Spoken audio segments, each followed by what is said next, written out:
Good morning. Yes, I've got my coffee in hand.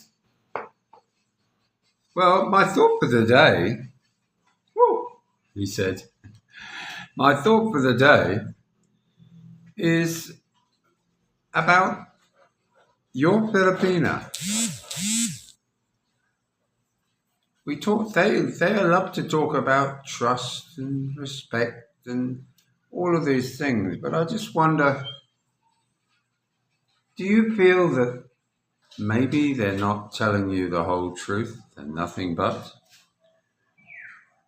I've found that not only one's partner, but often people tell you porkies, little half truths, and maybe what you want to hear.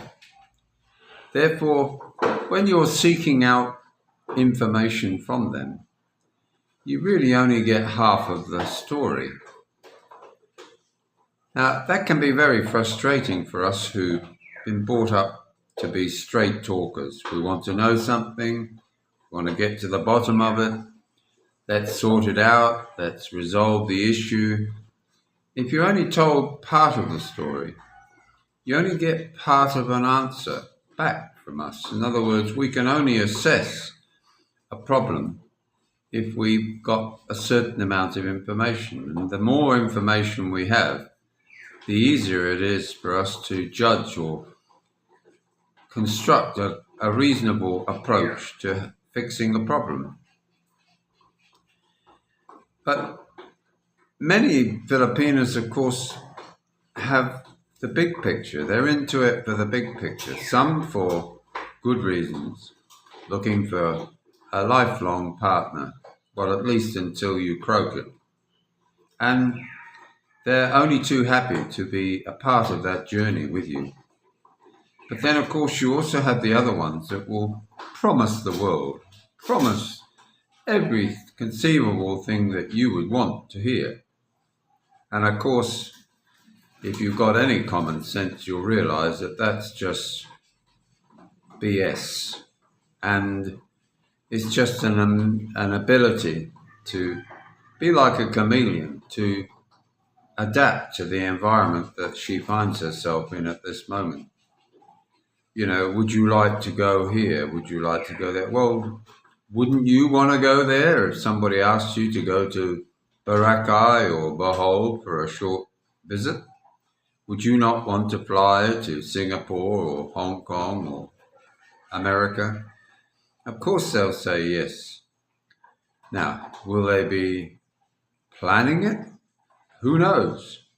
You know, when you're on the dating sites, I can remember, it was a long time ago, but I can remember when asked the question, I think it was in the suggested ticking box, and that was,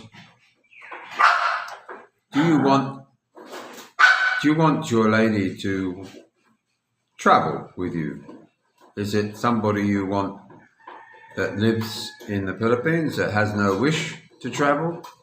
Well, of course, what would you answer that? Would you answer it honestly and say, no, I'm not really interested in travel. I want to stay here in the Philippines. Now, some, of course, will answer questions all the time based upon what they think you want to hear. Now, where I come from, that would be foolish.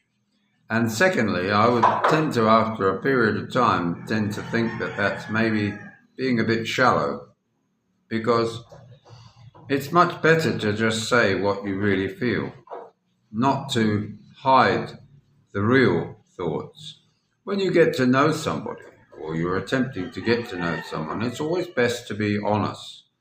Try and, even if it at the expense of maybe scaring her away. Now, if you did scare her away, what have you lost?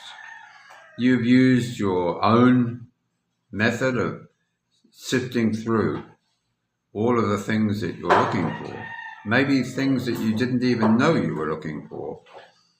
After a little while of talking or chatting, you discover that, no, it just doesn't quite fit. Well, that's good to discover that. before you jump in, boots and all. Too many foreigners, especially Americans, come over here and they're so eager.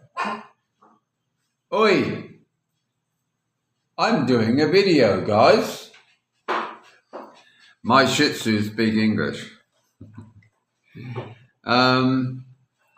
Yeah, they come over here with the idea that within a few weeks they can pop the question, put a ring on her finger, and go back to America to sort out the selling of the Studebaker or the Cadillac, and head back here to spend a wonderful lifetime, maybe in Dumaguete, maybe in Cebu, or even more adventurous in the western side of the northern parts of Mindanao.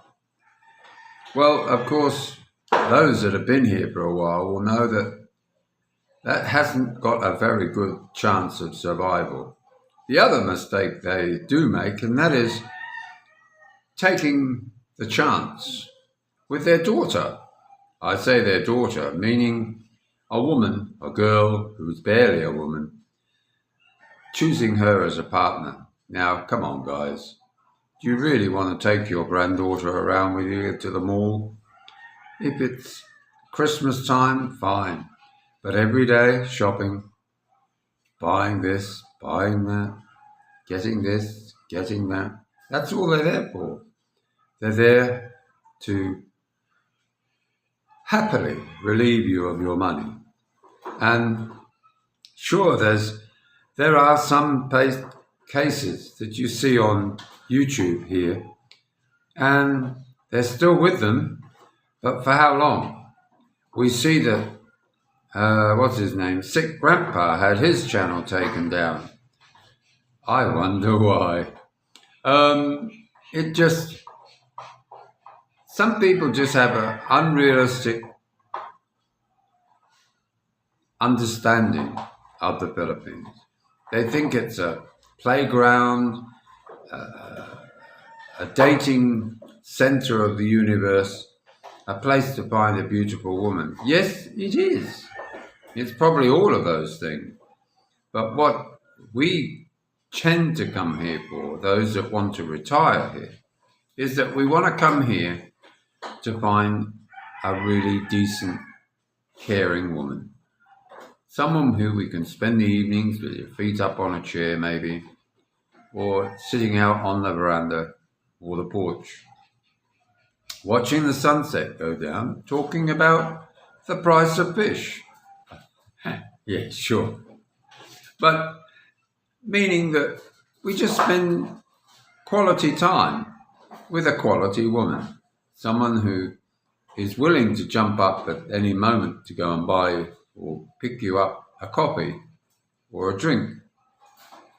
But you, naturally, if you're a good man, you say, no, I can go and get that. Would you like one too? And you hop up and you do it together, or you do it for her. I'm not suggesting that you become the man that delivers her breakfast in bed, but it is nice occasionally to spoil your woman. But be realistic, guys. We're dealing with somebody who's from a completely different culture to ourselves. They don't think like we do. Doesn't mean that we can't have a good life with them. It just means that we have to be very, very careful about putting our feet under the table, finally. Because many of these Filipinos, when they don't want you, oh, you built them a house and off you go, guys. Thank you very much for the nice home you built me.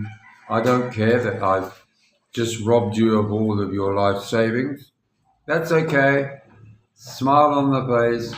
Yes, out you go, out the door, they say. Well, that's not good enough. Not good enough for me, and it shouldn't be good enough for you.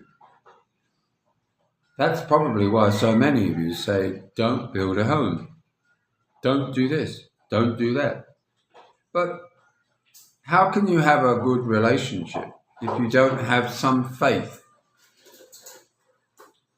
faith, not necessarily God faith, but faith in that person to be what you're looking for. Of course, we both change over time, and we often don't have a say in that. It's just an evolution of a relationship.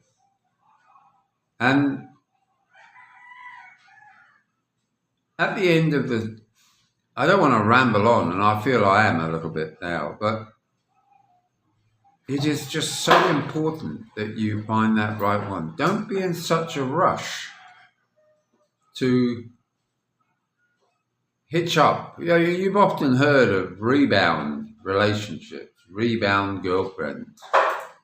It's so easy to fall into that category, especially when you're older and you think, oh, the boat will leave before I get a chance. Well, if it does, it does. You won't, if you're the right kind of guy, you're not going to die because you're not with a lady. You can set yourself up and still have a good life with a good group of friends. You will find things if you keep yourself occupied, have an interest, even if it's just going to different places, going for a day here and a day there, maybe into photography, maybe flying a kite. Well, modern day flying a kite would be a drone. Fly a drone and do some videos. Hey guys, I'm talking. They heard me. Whether they understood, I don't know. No. That one is very, very cheeky. Oh, she's underneath my feet. Anyway, enough is enough, and I hope some of what I say is taken to heart and understood. And I'll be interested in your comments. So don't forget to give me a thumbs up. Subscribe if you haven't already. It costs nothing. And we'll speak again soon. Bye now.